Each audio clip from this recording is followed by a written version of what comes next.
Hi everyone!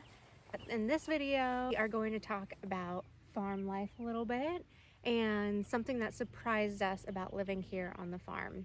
I'm Erin and this is Jeremy, and we are the stewards of Blossom Barn Farm and Cidery.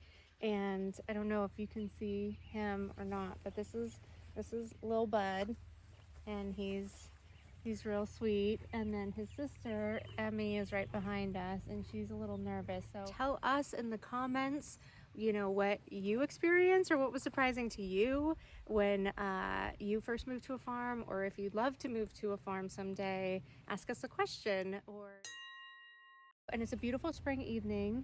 It is. It's been a really busy day for both of us.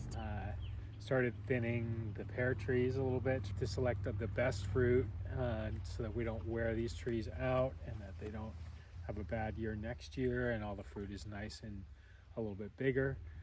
Did a lot of line trimming today and mowing, which is what I just gave Emmy and Lil Bud. Some of the tall grass and just right over here. Yeah, just a little bit. I had to hold on to Emmy's allotment because if we don't make sure that it's over by her, Bud will eat her share. I'll just go over and push her out of the way and eat it, even though he's littler than her. Yeah, anyway. So did you say about the oyster? I didn't yet. Down by the creek. Well, you spotted them and told me about them. I am the mushroom spotter or reconnaissance person. You have the search image. I've got the search image, but a lot of times the oyster mushrooms are in places that can be a little challenging to get to, and that's where Jeremy comes in. Right, get the blackberries out of the way and wade through the creek a little bit.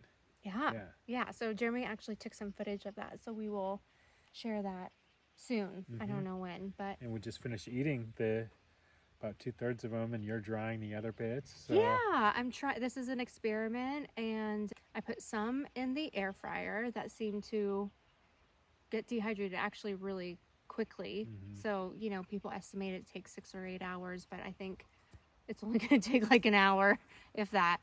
And then I've got some in the oven right now. So, but that's an experiment, and then we'll see if we can use those later and use them for cooking later on. And, you know, part of what people don't talk about living on a farm is having other jobs.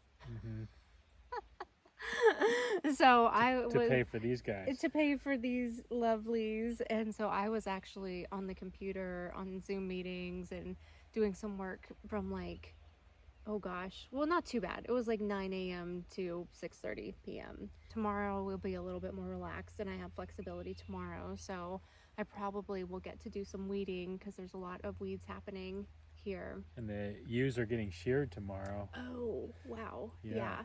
So we'll probably get some good footage of that, and then footage of putting those fleeces on the trees.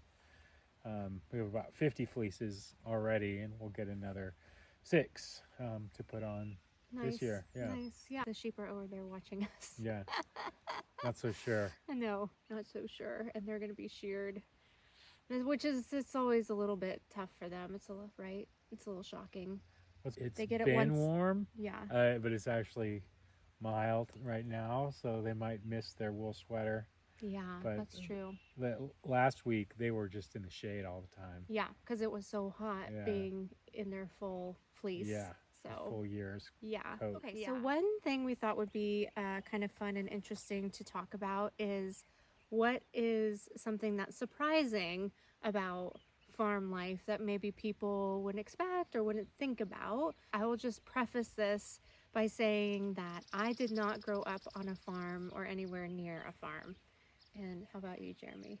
Yeah, I grew up on a small farm, not as big as this one, but, you know, did 4-H and raised animals and had a garden and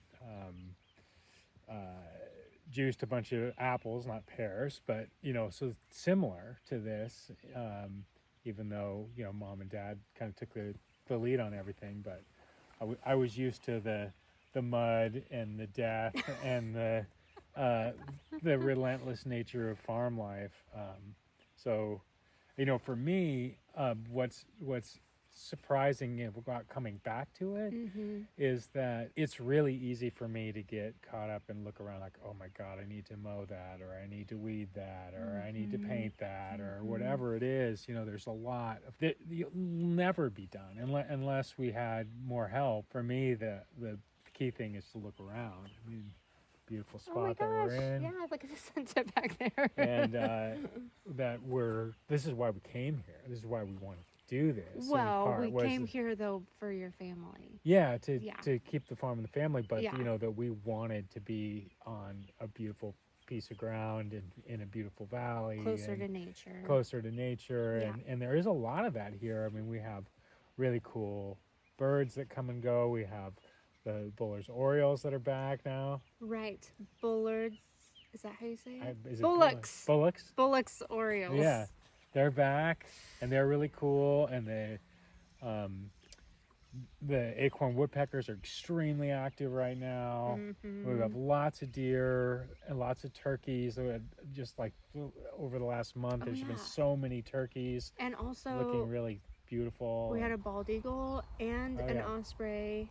I mean, we've had the osprey around more frequently. The bald eagles we only see, you know, half a dozen times throughout the year. So we had a beautiful bald eagle swirling around here. That was really nice. And you know what? Harassed by crows. But I would have missed the bald eagle if I wasn't outside weeding. Right. So with the work comes the beauty too. Right. And I have to say, but just to not be looking down at the weeds the whole time. Yeah. And every time I come in from gardening, Jeremy asks me, like, did you have fun? Did you like it? And I'm like, you know, it was nice to be outside and it's nice, but I really don't enjoy, not yet anyway, the work. For me, it's still work. I'm learning and I'm new, and it's like anything. Do you smell something in my pocket? He's gonna try and get something. I know, I don't have any treats, so I don't know what I might have dog treats. Oh, I have some dog treats in my pocket. I don't know if jerky is the best thing for you, Bob. It's not the best thing for you.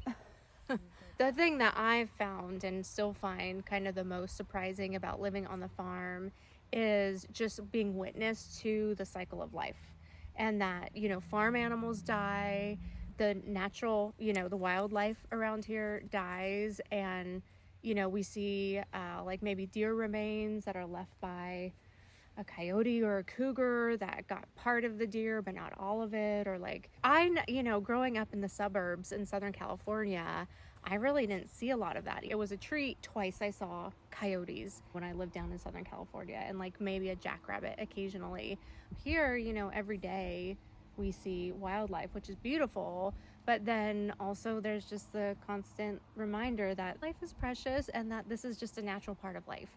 That's what's surprising to you. That's what's surprising to me. Yeah. Thanks so much to all of our new subscribers, and please share this video with a friend. Good night, and we'll see you next time.